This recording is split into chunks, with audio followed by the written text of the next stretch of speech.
So what we're looking at here is simple harmonic motion. And there are basically two types. There's a horizontal movement and a vertical movement. All right. And what you do is you take these real-life applications and you're able to graph them using sine and cosine functions. So here's how this works. For example, you have a pendulum that swings back and forth on a grandfather clock. Right? That's a horizontal movement. Or you have a yo-yo that goes up and down. And it's a vertical movement. Right? And depending on what it's doing, depends on, or tells you which graph you're going to use, and then what sign it's going to be, and all the different information about it. I'm going to show you that coming up. All right. So here is a grandfather clock pendulum. And what we're doing is simple harmonic motion is defined by where the object or whatever you're measuring starts and which direction it goes. Okay, so for example, I guess you're going to do height versus time. All right. Now, everything is respected to the midline. The midline is basically the middle of the graph, like the x-axis. Okay. So, in this case, we're to the left of the midline, and left or down would be negative. So as we start from the left and move to the right, across the midline, and then back to where we started, it looks like a cosine graph. In fact, it looks like a negative cosine graph. Okay? So here's how these work for cosine graphs. Cosine graphs, when you're dealing with simple harmonic motion, start off of center. Okay, well, that means they're either going to start left, right, up, or down, but never in the middle. Okay, so let's look at vertical movement. So a vertical movement for cosine graphs, if you're starting above, you're going to be positive. If you're starting below, you're going to be negative. If we went to horizontal movement, if you're starting to the right, you're going to be at positive. If you're starting to the left, you're going to be negative. Okay, so this is what it would look like. Here's the negative cosine, so that's going to either be, if it's vertical, it's going to be starting below. If it's horizontal, it's going to be starting to the left. Okay, and here's a positive cosine graph. This is if it was starting at vertical, it's going to be starting above. And if it's starting to the right, it's also going to be positive. So there we go for cosine and negative cosine. For sine graphs, the same thing, but this time you're going to start at the center. So you'd be starting at the midline of whatever it is you're measuring. Okay. So again, we're looking at the vertical. If you're doing vertical, that means it's not about where you start because you're starting at the center. It's about which direction you're going first. So for sine graphs, if you're starting in the center, if you're going to be positive, it's going to go up. If you're going to be negative, it's going to go down. Okay. And then for horizontal, if you're starting at the center, you go to the right, it's going to be positive. If you go to the left, it's going to be negative. So this is what the graphs would look like for negative sign and for positive sign.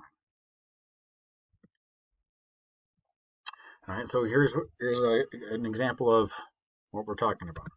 Here's our killer whale. It's jumping up and then diving down and jumping up. So this is going to form a simple harmonic motion. So the question is, where does it start? Does it start at the midline, above the midline? All right, because we're looking at a vertical motion. Okay, so it's going to start at the midline, so it's going to start at the center. And it's going up first, which means since it's starting at the center and going up, it's going to be a positive sine function. Okay. Let's look at another one. Tom paces back and forth as he ponders what to buy his wife for her birthday. Okay. So here's Tom.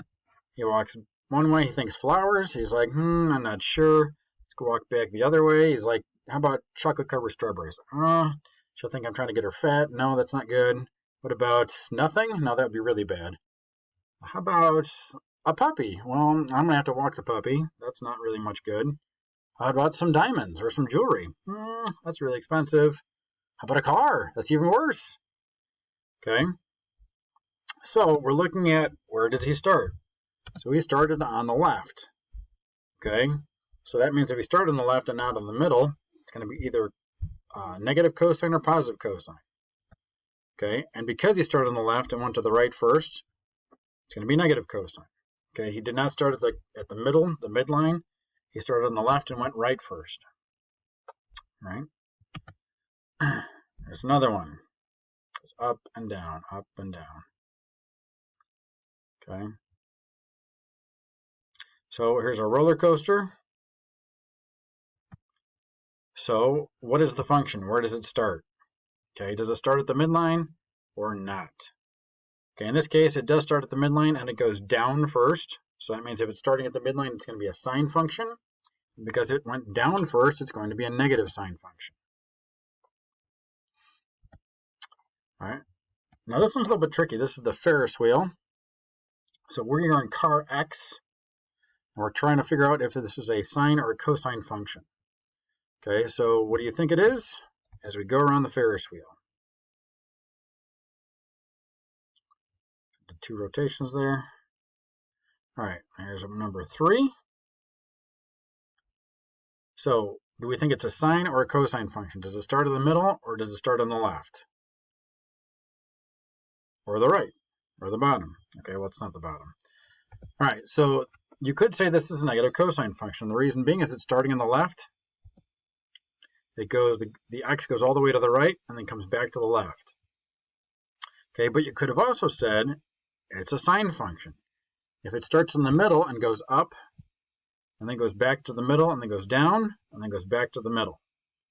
Okay, so depending on which way you're looking at it, it could be both. Okay, it wouldn't be wrong either way. It is both, right? It's just depending on if you're looking horizontally or if you're looking vertically. Okay, and we're going to stop there and then continue on tomorrow.